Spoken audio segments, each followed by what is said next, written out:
السلام عليكم. كلام ماجي خرام عن دراما رمضان والحجاب. تعال نسمع الفيديو ده ونعلق عليه نقطة نقطة. شايفينه منيح؟ شايفينه منيح. لفتني برومو مسلسلات شهر رمضان. ماشي. ليه ما بنسميه شهر الفتنة؟ امم طيب لو كان هالممثلات السوريات نفسهم بس بدل الحجاب حاطين صلبان، امم ما كانوا قالوا عم يعملوا فتنة بالمجتمع؟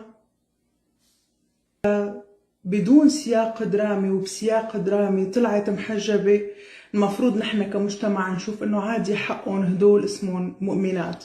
امم وش معنى إذا المسيحية لبست صليب بصير اسمها فتنة؟ ماشي. ليه بسياق أو بدون سياق درامي مسموح يضل ينقال بالمسلسلات صلي على النبي بطعمة وبلا طعمة بمزح بجد كيف ما كان؟ وإذا بنقول سلام المسيح بيقول لك خلص بقى كتير، يعني عم تخنوها انتوا عم تستفزوهم. طب ليه ما يكون هن كمان عم يستفزوا غير المسلمين بهالصلي على النبي كل النهار؟ اشمعنى إذا المسيحي ايوه. صلى ولا مسك إنجيل امم بصير اسمه فتنة بالمجتمع؟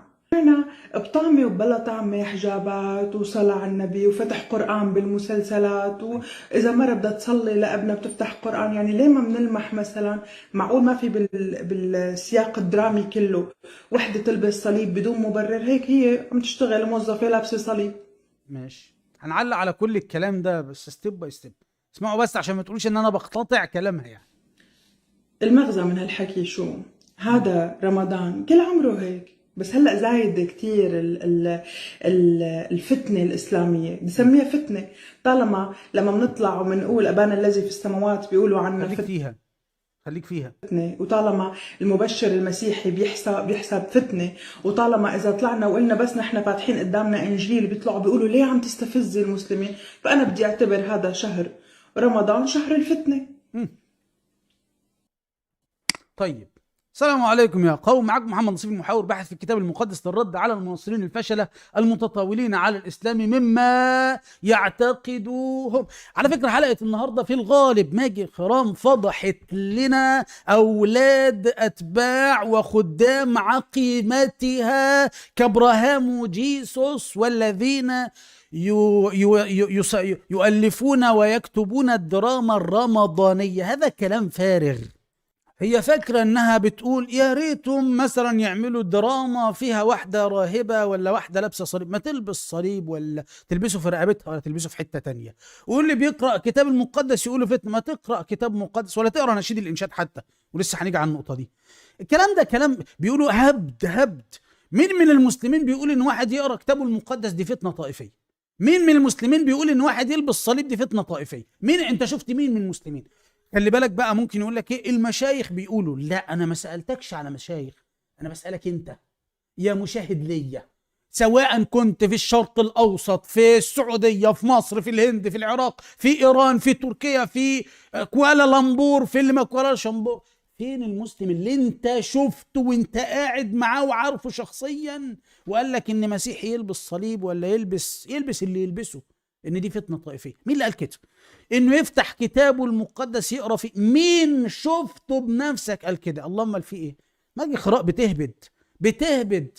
طيب انا بقى هبدا بنقطه نقطه، لان الفيديو ده هيترد عليه ثلاث اجزاء، ثلاث مقاطع، بس ناخد المقطع الاول ونشوف بتقول ايه نقطه نقطه. بتقول شايفينه منيح؟ شايفينه منيح. انتوا شايفين ايه يا شباب؟ انتوا شايفين الان شويه نساء لابسه حجاب. يعني مثلا عمده مش عارف ايه. المسلسل ده اساسا اللي عامله مين؟ ابراهام جيسوس خادم الصليب. ابراهام جيسوس اللي عامله، واللي قبله عامل المسلسل بتاع منى غبي اللي بتهاجم فيه الاسلام وتهاجم فيه السنه. والان المسلسل القادم بتاع منى غبي برضه هتهاجم فيه السنه وهيهاجموا في الاسلام. يا ماجي خرام، اصلا الدراما دي مساعده على المسيحيه من الاخر او على الالحاد، عشان نبقى واضحين وصارحين. الاعلام العربي كله اعلام ماسوني في الغالب الا من رحم الله. نادر لو وجدت اعلام او مسلسل واحد بينصف المسلمين. يعني انت تعرف بنفسك، انت وجيرانك تعرف مشايخ ملتحين وتعرف منتقبات وتعرف محجبات. عمرك شفت في من الاخر مش هنضحك على بعض. عمرك شفت فيهم مثلا في جارك الشيخ اللي انت عارفه جارك ويكون مثلا نسوانجي ولا غشاش؟ نادرا لو حصلت، انا ما انكرش اللي بتحصل بس نادرا. عمرك شفت جارك ولا جارتك المنتقبة دي تكون بتمشي شمال او ليها ليها مشاكل مشبوهة او ليها علاقات مشبوهة؟ ما فيش. لو لقيت اندر من نادر، يعني 1 في المليون، 1 في المليون. بينما الدراما الماسونية القذرة الإلحادية ما تجيبش منتقبة إلا وفيها كل العيوب وكل الأخطاء، ما تجيبش ملتحي إلا فيه كل البلايا والأخطاء. ليه؟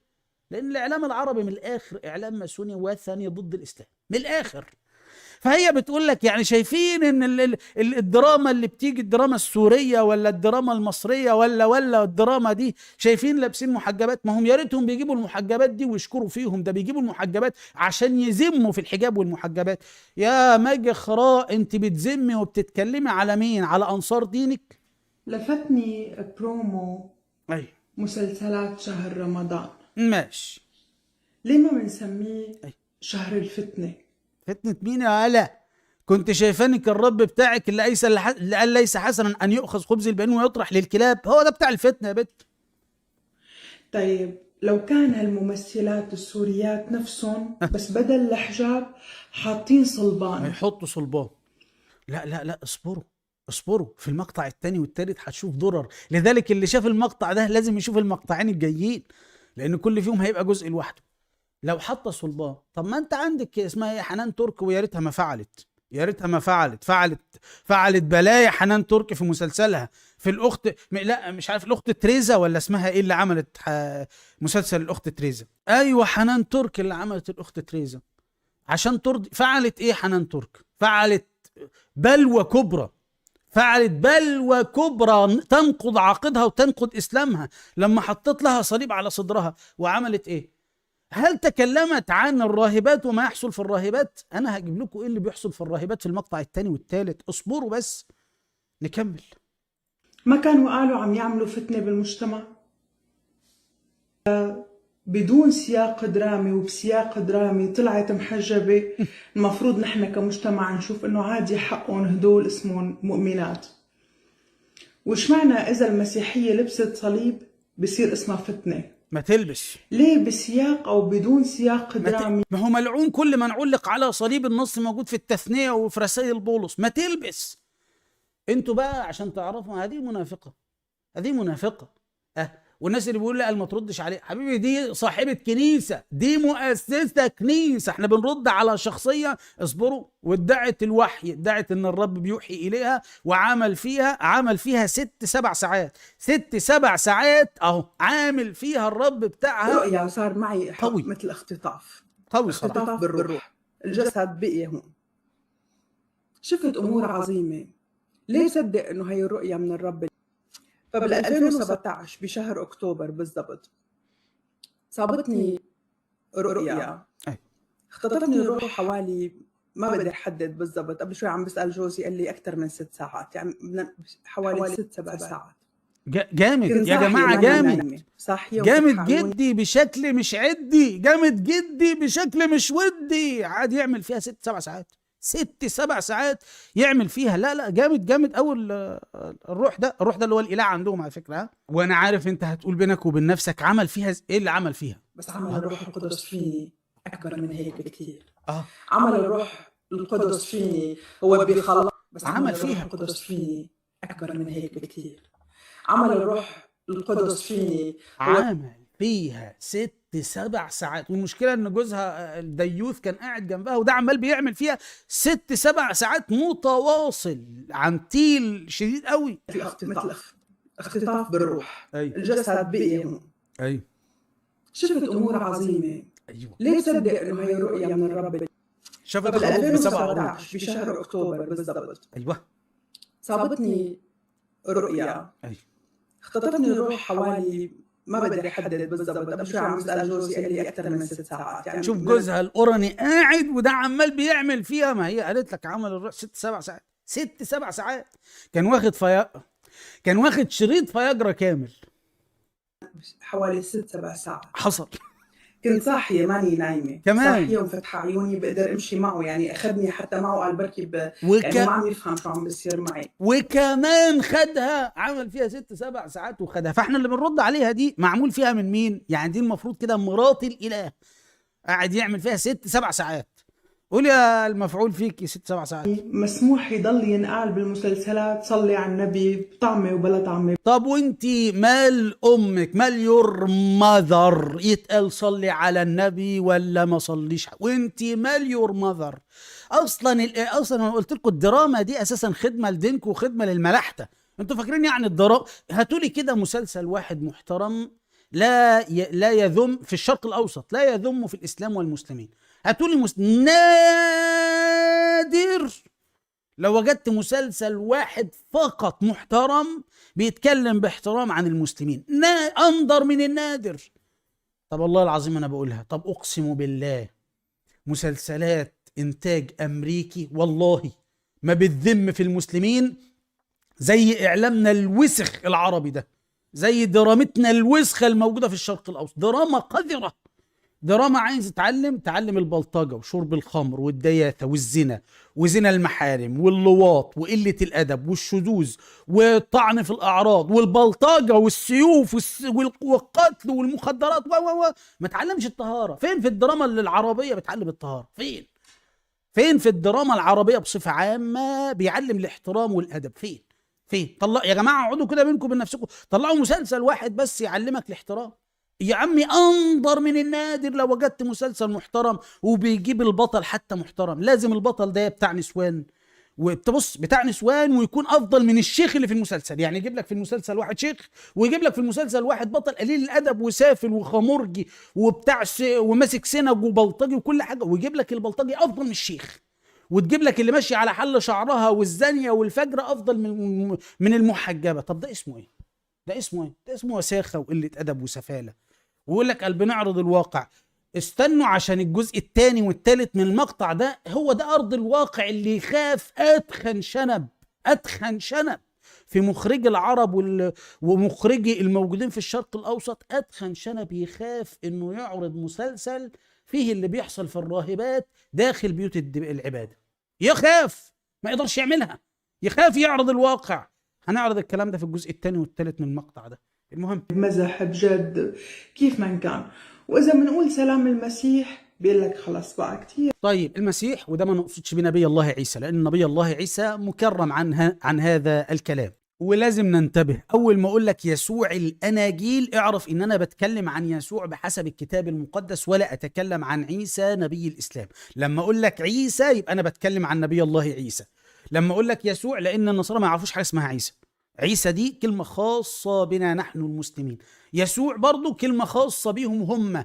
احنا في الاسلام ما عندناش كلمة اسمها يسوع مش موجودة عندنا في الاسلام. عيسى مش موجودة عندهم عند النصارى. فلما انا اقول لك يسوع الاناجيل قال لا تظنوا اني جئت لألقي سلاما على الارض، ما جئت لألقي سلاما بل سيفا. متى 10 عدد 34. فانت بتقول لي لما اقول سلام من المسيح بتاعكم ما جاش بالسلام. مش كلام يا جماعة والله. اما الكلام مين؟ كلام الكتاب الذي يدعون قدسيته. العجيب انها زعلانة قوي انه يتقال في مسلسلات اصلا ما بتخدمش الاسلام يتقال صلى على النبي.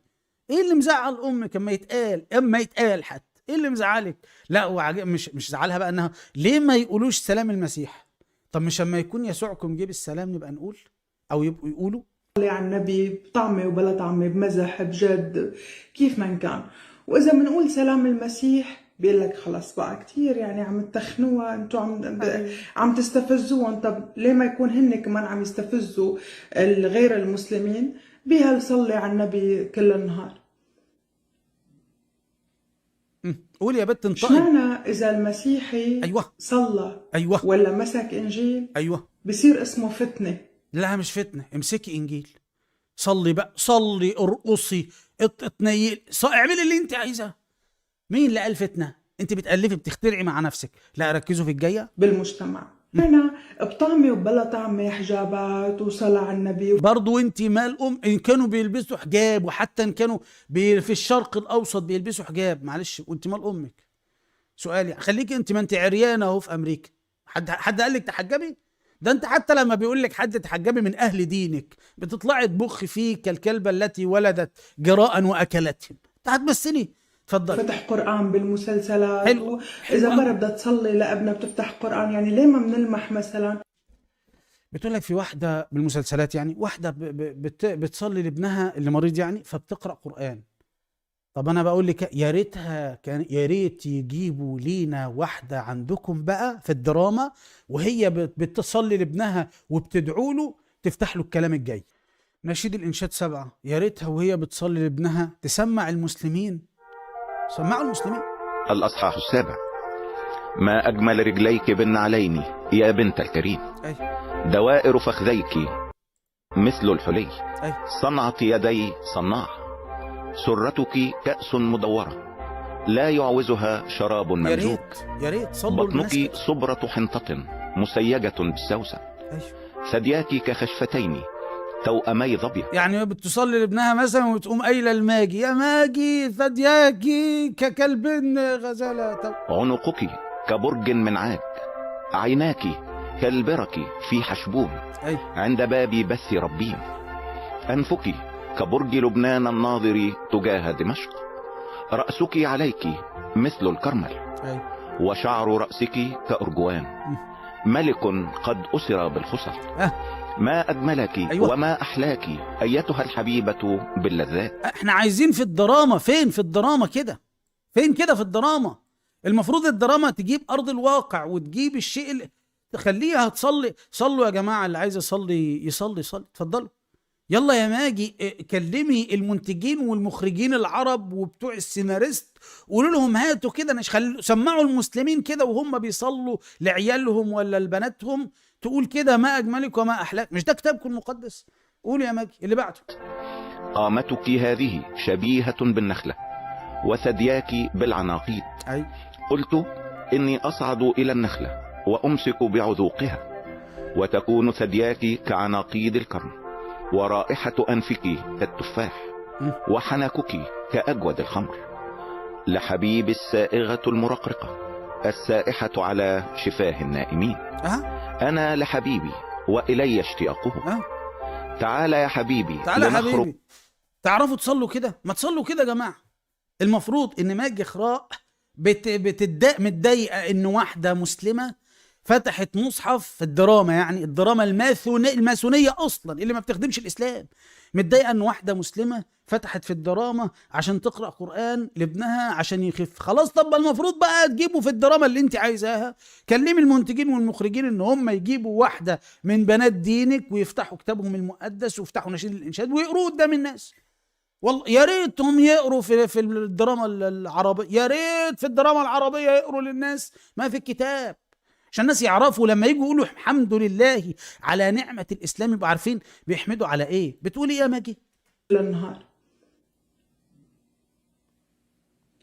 قولي يا بنت. شمعنا اذا المسيحي أيوة. صلى أيوة. ولا مسك انجيل بصير اسمه فتنه. لا مش فتنه، خليهم يفتحوا حزقيال ويسمعوا ويفرحوا العيال. المجتمع أنا بطعمي وبلا طعمي حجابات وصلاة على النبي وفتح قرآن بالمسلسلات، وإذا مرة بدها تصلي لابنها بتفتح قرآن، يعني ليه ما بنلمح؟ ليه؟ طب ما ممكن يفتحوا حاجة تانية. وعندك حزقيال 23 ما تفتح الكتاب وتقرأ للناس. قولي يا ماجي. الأصحاح 23. ماشي.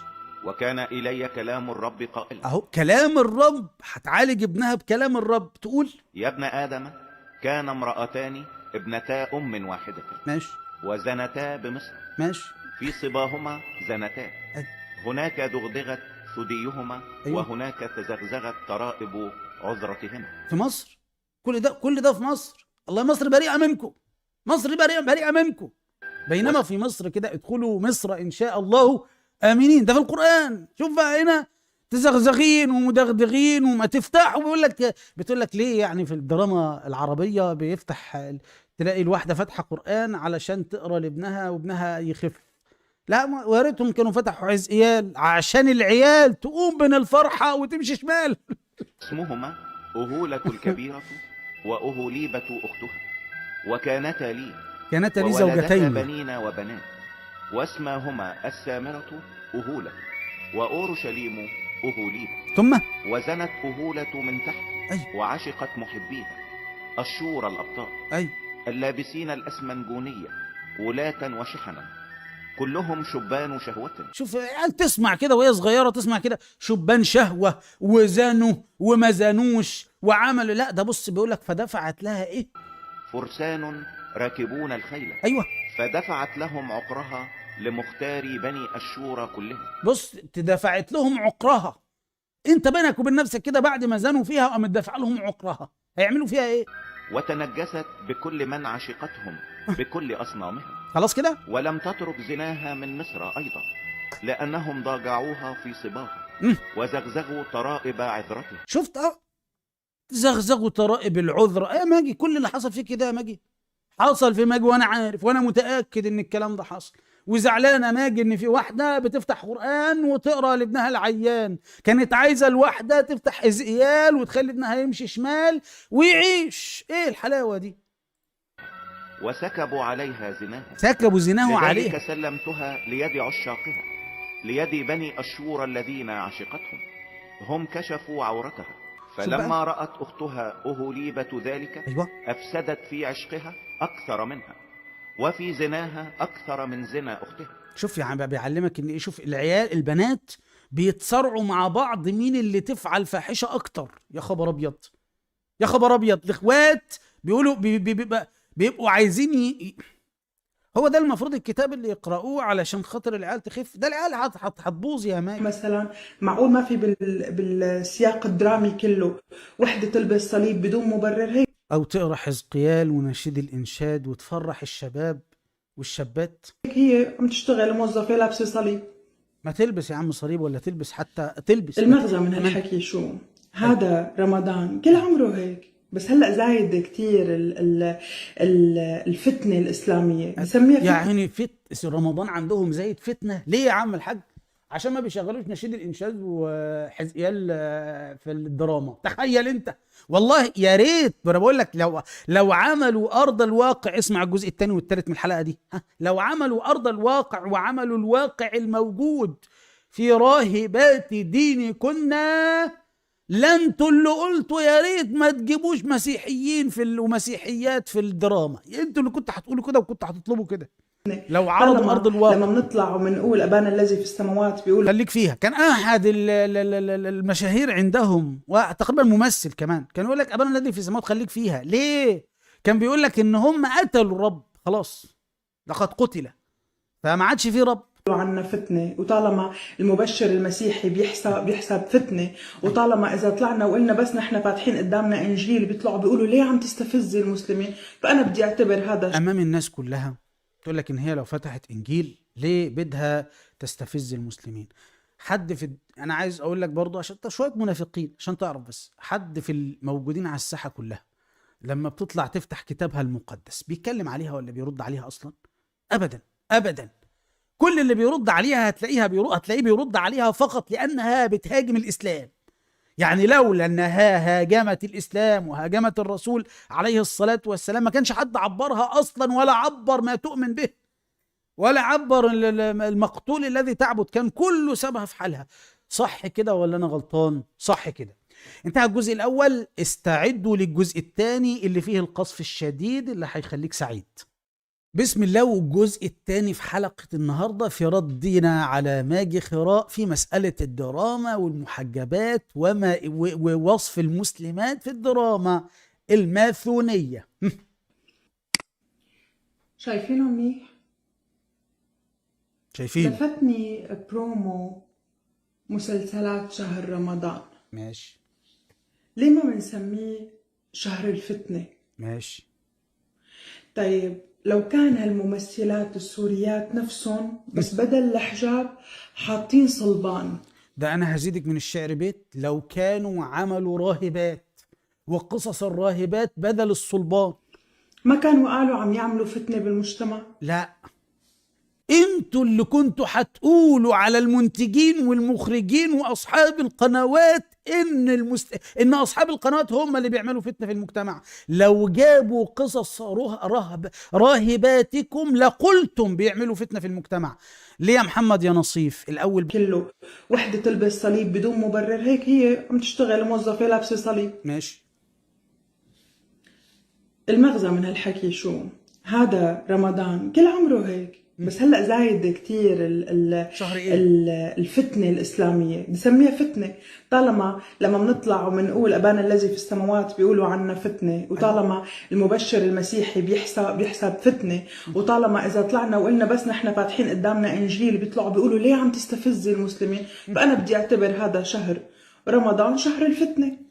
يا جماعة يا ريت المنتجين والمخرجين يخرجوا لنا ما في ظاهر وأرض واقع دينهن. اعملوا لنا مسلسل لهذا الأمر. آدي يا عم راهباتهم. حلقة جديدة في سلسلة فضائح. ايه ده يا فندم؟ قناة فرنسا 24 موثق بالعلامة الزرقاء وتم إثبات الملكية. فرنسا 24 أكبر قناة وموقع وقناة فضائية فرنسية ناطقة بالعربي في العالم. فرنسية، مش قناة عربية ولا إسلامية. بابا الفاتيكان تهز اعتداءات جنسية على الراهبات. عايزين مسلسل ازاي عملوا فيهم الطهارة ورا العمارة. حلقة جديدة في سلسلة فضائح الاعتداءات الجنسية التي تطال الكنيسة الكاثوليكية. فقد أقر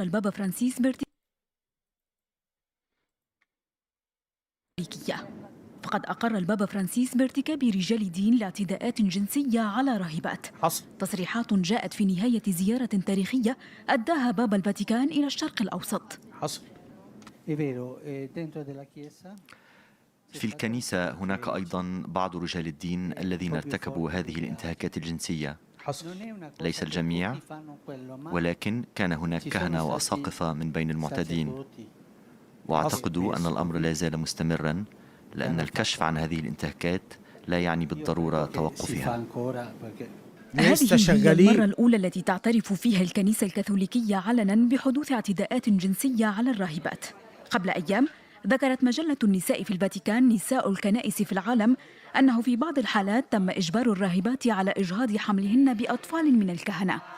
كما قالت المجلة إن حركة ميتو هي من شجعت المزيد من النساء ومن بينهن الراهبات على كشف ما تعرضن له. أما البابا فرانسيس فقد أكد أن الكنيسة تحاول معالجة هذه القضية. هل يجب القيام بالمزيد؟ نعم بالتأكيد، ولدينا الإرادة الكافية. لازم يقوم الإقامة بالمزيد، لكن الأمر سيستغرق بعض الوقت للقضاء على الانتهاكات الجنسية.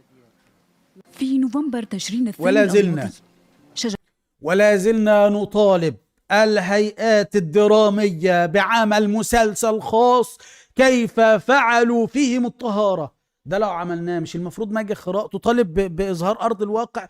يا ريتهم يعملوا، يا ريتهم في الدراما المصرية، يا ريت في الدراما العربية أو المصرية أو السعودية أو السورية أو العراقية يعملوا مسلسل كيف فعلوا في الراهبات. روسيا اليوم RT أكبر موقع فرنسي في الشرق الأكبر، موقع روسي ناطق بالعربية وخاضع لسيطرة روسيا الأرثوذكسية. بابا الفاتيكان يكشف عن تعرض راهبات للاغتصاب على أيدي كهنة وأساقفة. عايزين مسلسل كيف فعلوا فيهم الطهارة، كيف فعلوا فيهم. أكد البابا فرانسيس أن العديد من الكهنة والأساقفة اعتدوا على الراهبات وأجبروهن على تقديم خدمات جنسية وعاملوهن كالعبيد في واحد من أدير داخل الدير عملها عبد الجنس. كل ما يجيله الهوى والكيف يخش يعمل ويخرج ويعمل ويخرج. عملوها مرحاض. زعلانة ماجي خراء بتقول لك العاملة حجاب. يا ريتهم أصلا في الدراما الوثنية، في الدراما الإلحادية، في الدراما الخادمة للصليب. أنا بقول لك أهو، عمرك شفت في الدراما المصرية أو الدراما العربية بصفة عامة في إظهار لهذا الجزء من اغتصاب الراهبات؟ عمرك شفت كلام عن كده للراهبات؟ لا. عمرك شفت ماذا يفعل الرهبان؟ لا. ما تلاقيش غير كل إساءة لكل ملتحي ولكل منتقبة. ليه؟ دراما صليبية أو دراما ماسونية أو دراما إلحادية. منهم إبراهام وجيسوس وغيره من خدمة الصليب. فرنسا 24 أكبر موقع فرنسي ناطق بالعربية في العالم كله. الهند توقيف أسقف متهم باغتصاب راهبة 13 مرة. فين في الدراما العربية ما يعملوناش مسلسل من 13 حلقة. كل حلقة الأسقف عمل إيه مع أم ماجي خرام. لو عملوها بقى مش يقول لك فتنة طائفية، مع ان ده ما يحصل عندهم في ارض الواقع. يعني ليل نهار يفعلوا في افضل نساء اهل ملة ماجي خرام، ثم تتطاول على الاسلام، بل ويتهم المنقبات بما ليس فيهن. يعني بيتهموا المنقبة وبيتهموا المحجبة بما في امهاتهن. اقسم بالله تكون امهم لسه عامله الفاحشه، وبدل ما يتهموا امهم يروحوا يتهموا المحجبه ويتهموا المنقبه. انت شفت وساخه اقذر من كده يا مسلم؟ اللي بعده بي بي سي. اظن مش بي بي سي، مش بتاعت ابويا. بي بي سي اكبر جريده ناطقه بالعربي في بريطانيا. بي بي سي دي بريطانيه. البابا فرانسيس يقر باعتداء قساوسه جنسيا على راهبات. فين يا فندم؟ معلش، هم عملوا على امهات ماجي خرام فين؟ في الشارع؟ هم عملوا في ماجي خرام فين؟ في بيت دعارة؟ لا يا فندم، ده جوه بيت عبادة ماجي خرام. فعلوا في كل الأخرام ولم يتركوا خرما في كل الخرام. CNN أكبر موقع ناطق بالعربية أمريكي. CNN أمريكا. راهبة تعرضت للاغتصاب تروي مأساتها وتوجه نداء للبابا. فين المسلسل اللي يعمل قصة المرأة دي وكيف فعلوا فيها؟ كيف فعلوا فيها؟ كاتبة المقال ماري، وهي راهبة سابقة وممثل عن منظمة شبكة الناجين من تحرش القساوسة في واشنطن، ومؤلفة كتاب انقسام طفل وقس والكنيسة الكاثوليكية ولا لا تعكس الآراء الواردة في المقال. أخيرا تحدث صوت قوي إلى آخره. ده مش بس ده طفل وقس، فعلوا فين؟ في الأطفال والراهبات وما إلى ذلك. يا راجل ده حتى الدستور، ده محمد الباز اشتغل في الامر. محمد يا باز، بما انك شغال نقاب، اهو محمد الباز ده من مهاجمين للاسلام اصلا. محمد الباز من مهاجمين للملتحين، من المهاجمين للمحجبات. طب ما تعمل لنا مسلسل يا محمد يا باز للقصه اللي انت ذاكرها في جريده الدستور. اهو اغتصاب الاطفال والراهبات ابرز الفضائح التي احرجت الفاتيكان. ما يلا يا محمد يا باز. يقدر يعملها؟ لا هو ولا 100 زيه. ليه؟ هيتهم مباشرة بفتنة طائفية وعنصرية، مع ان ده ارض الواقع. ارض الواقع اغتصاب الاطفال والراهبات ابرز الفضائح التي احرجت الفاتيكان. اعادت حادثة اعجاب الحساب الرسمي الموثق لبابا الفاتيكان كان عامل لايك لواحدة ممثلة جنس، او فاتحه حسابها بتاعت جنس واغراء. فهو لما عمل اللايك المقدس من هنا الحساب الرسمي ليه، الدنيا هاجت وماجت ورجعوا جابوا سيره اغتصاب الراهبات وما الى ذلك. اغتصاب الراهبات. كان البابا فرانسيس اقر خلال زيارته للامارات لأول مرة بفضائح اغتصاب طالة الراهبات من قبل الكهنة، من قبل زكريا بطرس وعياله. قال الكهنة والأساقفة أهانوا الراهبات، مشيرا إلى أن الكنيسة كانت على علم بهذه المشكلة وتبحث في حيثيات الأدلة الجنسية ضد بعض الرموز الدينية البارزة في الفاتيكان. يقدر لا ده مش محمد الباز بس، يقدر كل كتاب وكل مخرجين وكل منتجين العرب إن هم يعملوا مسلسل واحد بماذا أو لماذا أو كيفما فعل آباء زكريا بطرس في أمهات ماجي خراء داخل بيت العراء. يقدروا؟ ما يقدروش. إنما يقدروا ليل نهار الزنادقة والأوساخ المدعين إسلامهم أعداء للإسلام المنتسبين لديننا ليل نهار يعملوا مسلسلات يهاجموا فيها الملتحين، ويعملوا مسلسلات وأفلام يهاجموا فيها النقاب والحجاب. يقدروا. ليه؟ لأنهم زنادقة عبيد دولار، وكله بيساعدهم على ذلك. مجموعة من المنافقين المرتزقة لمهاجمة الإسلام. بل بقول لكم اهو، انتوا عارفين ان الاعلام الغربي، يعني انت عارف ان امريكا وفرنسا والمانيا لما بيعملوا مسلسلات وبيجيبوا سيره الاسلام، تخيل انهم ما بيهاجموش الاسلام زي ما بيهاجموا الزنادقه المنتسبين الينا في الشرق الاوسط.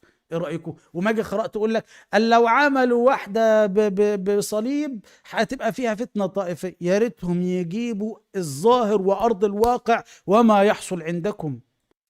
والجزء الثالث من حلقة النهاردة، ويا ريت اللي ما شافش الجزء الأول والثاني يشوفهم أيضا. ماجي خرام مش عاجبها الدراما اللي بتهاجم الإسلام أصلا، فبتقول شايفينه منيح؟ لفتني برومو مسلسلات شهر رمضان. ماشي. ليه ما بنسميه شهر الفتنة؟ ده شهر رمضان اللي شهر الفتنة.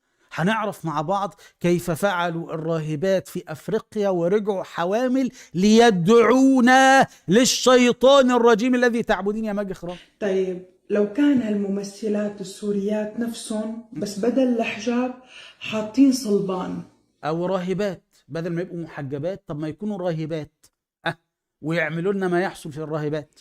ما كانوا قالوا عم يعملوا فتنة بالمجتمع؟ بدون سياق درامي وبسياق درامي طلعت محجبة، المفروض نحن كمجتمع نشوف انه عادي حقهم هدول اسمهم مؤمنات. وش معنى اذا المسيحية لبست صليب بصير اسمها فتنة؟ لا لا لا، انا مش عايز المسيحيه بس تلبس صليب في الدراما، لا ده كمان يا ريت يعملوا الراهبات اللي في الدراما. المهم في الشاهد في الاخر خالص قالت رمضان شهر الايه. طالما لما بنطلع وبنقول ابانا الذي في السماوات بيقولوا عنا فتنه، وطالما المبشر المسيحي بيحسب فتنه، وطالما اذا طلعنا وقلنا بس نحن فاتحين قدامنا انجيل بيطلعوا بيقولوا ليه عم تستفزي المسلمين، فانا بدي اعتبر هذا شهر رمضان شهر الفتنه. أنا بقول لكم يا ريتهم كانوا في الإعلام الوثني العربي وفي الدراما العربية المهاجمة للإسلام دوما، والمهاجمة لكل محجبة، والمهاجمة لكل منتخبة، والمهاجمة لكل ملتحي، يا ليتهم عارضوا الواقع وجاءوا بما يحصل من أفضل نساء أهل ملتكم. إيه اللي بيحصل من أفضل نساء أهل ملتهم؟ المفروض يا ماجي خراء احنا عايزين تضغطي على الإعلام العربي يعمل لنا مسلسل واحد كيف كانت مهمة الراهبات في أفريقيا وكيف رجعنا حوامل. إيه القصة؟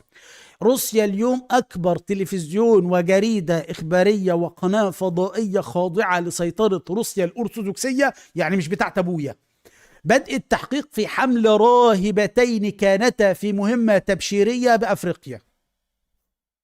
جبت حاجة من عندي؟ أنا جبت حاجة من عندي؟ هم راحوا يبشروا رجعوا حوامل. أنا جبت حاجة من عندي؟ أهو راحوا يبشروا بالرب رجعوا حوامل 7 أب. بيقول لك الخبر: بدأت الكنيسة تحقيقا بعد أن حملت راهبتين أثناء العمل التبشيري في أفريقيا في انتهاك صارخ لقواعد العف يا حش يا ولا الصارمة، وتنتظر الراهبتان إحداهن تتمتع بمكانة رفيعة، مكانة رفيعة يعني مكانة عالية، اللائي ذهبن من صقلية إلى قارتهما الأصلية في مهمتين منفصلتين. أنا معاك، مهمة تبشيرية وولادة أطفالهن بعد عودتهن من أفريقيا. واكتشفت إحداهن والبالغة من العمر 34 عام أنها حامل عندما أجرت فحصا طبيا بعدما اشتكت من آلام المعدة. لا يا ولا، طب ما هي عمالة شغالة اديله، هي مرة ولا 2 ولا 3، ما هي كل ما تروح تبشر واحد تخليه يعمل واحد. عندما جرت فحصا طبيا وتشير التقرير وكالة الأنباء الإيطالية إلى أن الراهبة الأخرى ذات الرتبة الأرفع، يبقى الأولى رفيعة والثانية أعلى منها في الرتبة، والتي لم يكشف عن عمرها ولم يتم تحديد ترتيبها الديني، ولكن تنتمي إلى دير في جبال في صقلية، انتقلت إلى مركز في مدينة للتحضير للولادة، وتواجه الراهبتان الآن مستقبلا غامضا في مهنتين. لا حبيبي، هترجع تاني وهتشتغل وهتشوفه. وقال المصدر في الكنيسة في روما: بدء التحقيق انتهك كلتاهما قواعد العفة، ولكن رفاهية أطفالهن هي الأولى. وأضاف: النتيجة الأكثر احتمالا أنهن سيتركن الخدمة الدينية. وأنا بقول لك من الآن مش هيتركوا حاجة ويرجعوا يخدموا الرب. ده فين يا فندم؟ روسيا اليوم. تعال كده نبص في ده. أورو نيوز هو أكبر موقع أوروبي ينقل أخبار أوروبا، وهو خاضع لأوروبا نفسها بس بالعربية بقى. أورو نيوز. التحقيق في حمل راهبتين كاثوليكيتين إثر عودتهما من مهمة أفريقية. وأنا بقول لك من الآن قاموا بالمهمة بأكمل وجه. بعد أشهر من اعتراف البابا فرانسيس علنا بقيام بعض القساوسة والأساقفة بالاعتداء جنسيا على الراهبات، فتحت الكنيسة تحقيقا في قضية راهبتين عادتا من مهمة في أفريقيا وهما حبليات. فين الدراما العربية؟ يا ريت تعمل لنا كده مسلسل ولا 2 ولا 3 وفيلمين 3 كيف كانت هؤلاء الطهريات من أمهات ماجي خراء المش مستحميات راحوا يبشروا بكلمة الرب في الأدغليات مع الأفريقيين والأفريقيات، ورجعوا حبليات. فين المسلسلات؟ للنهار يتهموا المنقبات في شرفهم، للنهار يتهموا المشايخ ان هم محششين، ويتهموا المشايخ ان هم مش عارف بتوع نسوان، ويتهموا بالكذب والزور. انت جنبك شيخ، راقبه. انا بقول لك راقب الشيخ ده، شوف كده هل الراجل يقع منه هذا الامر اللي بيحصل في الدراما؟ هتلاقي كله كذب وزور، كذب وزور. والله انا عندما كنت صغير، عمي اللي هو عمي كان ملتحي بسبب الإعلام الوسخ القذر الملحد خادم الصليبيين. كنت بشك في عمي اللي هو عمي اللي أنا معاه في نفس البيت، وكان الراجل اللهم بارك من أطهر الناس، بل من أفضل الناس اللي شفتهم وعرفتهم في حياتي، وكان يصحينا للصلاة وكان ياخدني مع الصلاة. ومع ذلك كنت بشوفه بصورة. بسبب إيه؟ بسبب الإعلام القذر الوثني بتاع المنتسب للعرب أو المنتسب لمسلمي العرب. هذا إعلام زنادقة. تقدروا تعملوا لنا مسلسل واحد للطاهرات اللي راحوا أفريقيا عشان يدعوا للرب فرجعوا حبليات؟ تقدروا؟